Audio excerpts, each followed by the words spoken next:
नमस्कार दोस्तों, भौतिक विज्ञान के इस खास विश्लेषण में बहुत बहुत स्वागत है। आज हम उन बुनियादी आधार स्तंभों को डिकोड करने जा रहे हैं जिन्होंने हमारे पूरे ब्रह्मांड को एक साथ बांध कर रखा है। मापन का भौतिक विज्ञान। जरा कल्पना कीजिए, क्या हो अगर इस ब्रह्मांड में मापन का कोई नियम ही ना हो। सोचिए, कोई पैमाना नहीं, कोई स्ट्रक्चर नहीं, हर तरफ बस अराजकता और भारी कन्फ्यूजन। ऐसे में किसी भी चीज की दूरी, वजन या समय का अंदाजा कैसे लगाया जाएगा? बिल्कुल मुमकिन ही नहीं है। मापन का विज्ञान। तो चलिए इस ब्रह्मांडीय भाषा को मिलकर डिकोड करते हैं। भौतिकी में जो इकाइयां होती हैं, जिन्हें हम यूनिट्स कहते हैं, वो कोई बोरिंग गणित नहीं है। असल में ये इस पूरे कॉस्मोस का सीक्रेट कोड है। इनके बिना हमारी हर साइंटिफिक खोज बिल्कुल अधूरी है। 7 मूल राशियां। अब आते हैं इस पूरे स्ट्रक्चर के एकदम फाउंडेशन पर। भौतिक विज्ञान का हर एक कॉन्सेप्ट, चाहे वो कितना भी आसान हो या जटिल से जटिल फॉर्मूला, वो केवल और केवल इन्हीं 7 मूल राशियों से ही पैदा होता है। 7 बेस क्वांटिटीज, यही वो नींव है जिस पर पूरी फिजिक्स खड़ी है। आइए इन 7 मूल राशियों पर एक नजर डालते हैं। लंबाई को हमेशा मीटर में मापा जाता है, द्रव्यमान यानी मास को किलोग्राम में और समय को सेकंड में।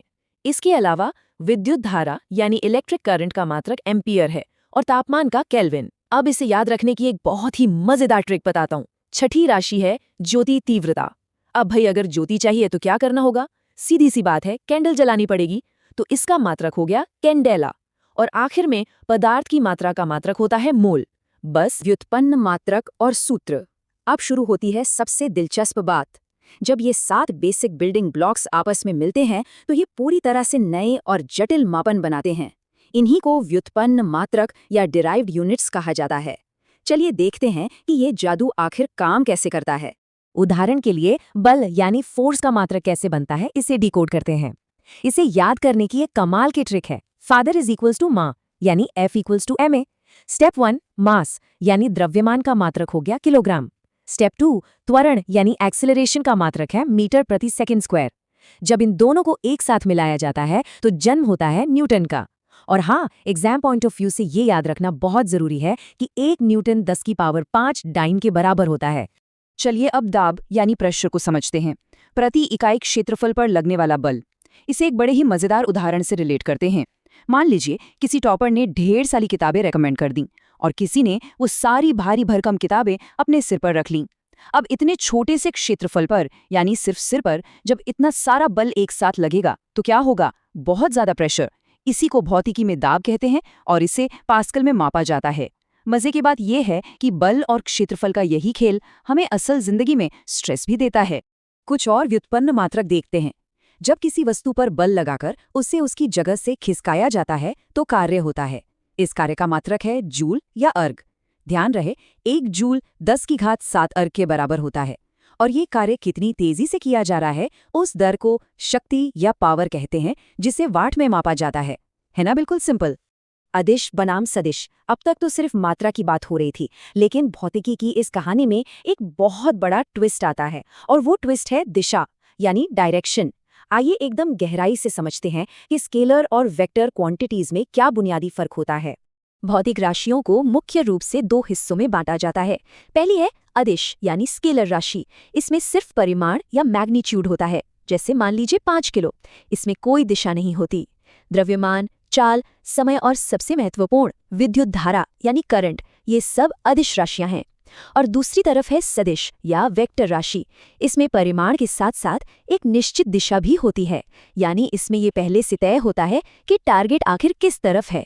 सदिश राशियों को एक कहानी से आसानी से समझा जा सकता है। सोचिए, एक विद्यार्थी है जो स्कूल में बिना किसी लक्ष्य के बस इधर उधर घूम रहा है। ये दूरी या डिस्टेंस है, कोई दिशा नहीं है, इसलिए ये अदिश है। लेकिन अगर उससे एकदम सीधे बाथरूम जाना है तो वो सबसे छोटा और सीधा रास्ता चुनेगा, एक फिक्स दिशा। इसी को विस्थापन या डिस्प्लेसमेंट कहते हैं, जो एक सदिश राशि है। और कमाल की बात देखिए, इसी विस्थापन से वेग बनता है, वेग से त्वरण और त्वरण से बल बनता है। ये सभी सदिश राशियां हैं जो हमेशा एक निश्चित दिशा में ही काम करती हैं। मापन की प्रमुख पद्धतियां। हमारी दुनिया बहुत बड़ी है और इतिहास के अलग अलग दौर में दुनिया के अलग अलग हिस्सों में चीज़ों को अलग अलग तरीकों से मापा जाता रहा है। इसी ज़रूरत और बदलाव की वजह से कुछ प्रमुख मापन पद्धतियों या सिस्टम्स का जन्म हुआ। विश्व में मुख्य रूप से 3 मापन प्रणालियां उपयोग में हैं। पहली है MKS, जो अंतर्राष्ट्रीय एसआई पद्धति के बिल्कुल समान है। इसमें लंबाई मीटर में, द्रव्यमान किलोग्राम में और समय सेकंड में मापा जाता है। फिर आती है सीजीएस प्रणाली, जिसमें सेंटीमीटर, ग्राम और सेकंड का इस्तेमाल होता है। और आखिर में है ब्रिटिश एफपीएस प्रणाली, फुट, पाउंड और सेकंड। यहाँ एक सबसे दिलचस्प बात नोट करने वाली है। सेकंड समय का वो इकलौता यूनिवर्सल कांस्टेंट है जो इन तीनों प्रणालियों में बिल्कुल एक समान रहता है। समय किसी के लिए नहीं बदलता।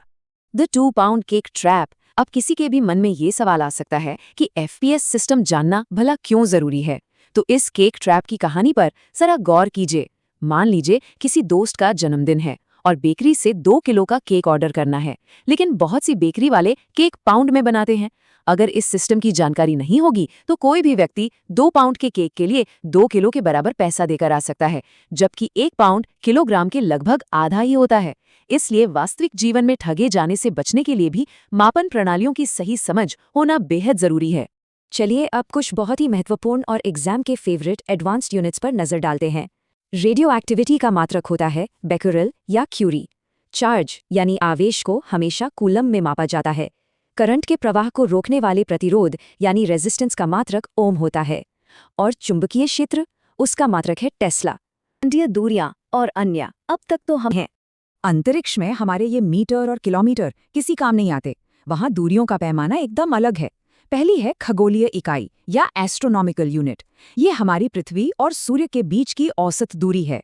दूसरा है प्रकाश वर्ष या लाइट ईयर, यानी पूरे 1 साल में प्रकाश द्वारा तय की गई दूरी। और तीसरा, जो दूरी की सबसे बड़ी और अल्टीमेट इकाई है, वो है पारसेक। ये ग्रहों, तारों और गैलेक्सीज के बीच की दूरी मापने के काम आता है। 3.08 गुना 10 की घात 16 मीटर। इस विशाल आंकड़े पर जरा गौर कीजिए। ये 1 पारसेक की एग्जैक्ट वैल्यू है। ये नंबर इतना ज्यादा बड़ा है कि इसे इंसानी दिमाग के लिए पूरी तरह से इमेजिन करना या प्रोसेस करना भी लगभग नामुमकिन है। ये हमारे ब्रह्मांड को मापने के लिए इस्तेमाल की जाने वाली दूरी की सबसे बड़ी इकाई है। ये एक नंबर हमें ये एहसास दिलाता है कि हमारा ब्रह्मांड आखिर कितना विशाल और असीमित है। क्या हमने सच में ब्रह्मांड के पैमाने को अनलॉक कर लिया है? इस चर्चा से मापन के इस विज्ञान में एक नई और बिल्कुल स्पष्ट समझ मिली होगी। अपनी जिज्ञासा यूं ही बनाए रखिए, लगातार सीखते रहिए, क्योंकि इस अनंत यूनिवर्स में अभी भी बहुत कुछ ऐसा है जिसे मापा जाना बाकी है।